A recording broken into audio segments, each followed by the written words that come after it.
Hi అండి, welcome to me Rajji blog. ఈరోజు మేము గోకర్ణ వెళ్తున్నాము. ఈరోజు అంటే ఇది కార్తీక మాసం కాబట్టి అక్కడ పూజ చేసుకుంటే మంచిగా ఉంటుందని చెప్పి తెలుసుకున్నాం. అందుకని అక్కడికి వెళ్తున్నాం. అంత దూరం వెళ్ళడానికి రీజనే పూజ కోసం. ఆ, అందుకని ఆ గోకర్ణ వెళ్ళిన తర్వాత అక్కడ దర్శనం చేసుకొని పూజ అయిపోయిన తర్వాత వీలుంటే గోవాకి వెళ్తాం. వీలు లేకపోతే ఏం వెళ్ళాం. కాకపోతే అనుకుంటున్నాం, ఇంకా డిసైడ్ అవ్వలేదు. మా వీడియోస్ కనుక మీకు నచ్చితే లైక్ చేయండి, షేర్ చేయండి, సబ్స్క్రైబ్ చేసుకోండి.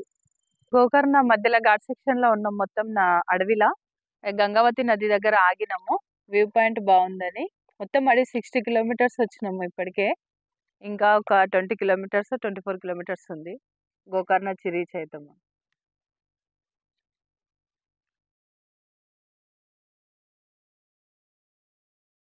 గోకర్ణ వచ్చినామండి. బీచ్ లో స్నానం చేసి మళ్ళీ బయటికి వెళ్ళి దర్శనం చేసుకొని వస్తాం. మళ్ళీ అక్కడ టెంపుల్ దగ్గరికి వెళ్తాం. బీచ్ దగ్గర ఇదంతా ఇప్పుడే వచ్చినాం.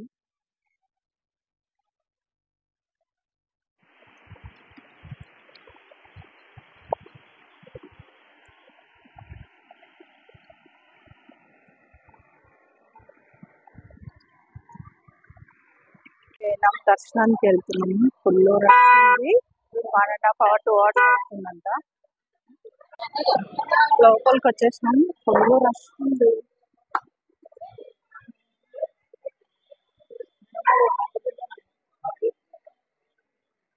దర్శనం అయిపోయింది. పుష్కరణి అంతా ఇలా ఉంది చూడండి.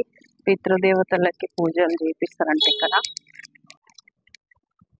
ఇదే పుష్కర్ని. టెంపుల్ నుంచి కొంచెం చాలా ముందరకు వచ్చేసేయాలి. పెద్ద ఉంది బాగా.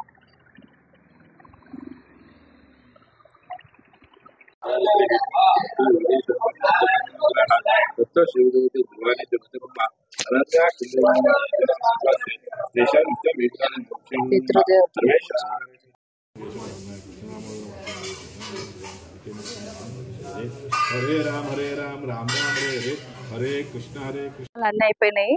గుడి నుంచి ఇక్కడ ముందలకి ఛార్జింగ్ స్టేషన్ ఉంది. ఛార్జింగ్ పెట్టుకొని అట్లా ఈ బీచ్ చూద్దాం అని వచ్చినాం.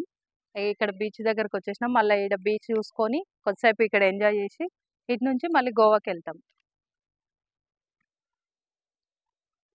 ఓం బీచ్ అంటారు ఇది. మొత్తం రాక్స్ తో మంచిగా ఉంది. ఇదంతా బ్లాక్ స్టోన్ కదా, మంచిగా అనిపిస్తుంది. ఇక్కడ ఫొటోస్ దిగితే సూపర్ వస్తాయి. పీతలు చూడండి ఎంతగానో ఉన్నాయి. ఇట్లా కనిపిస్తుంది. మనుషులను చూసేసరికి లోపల కురుకుతున్నాయి.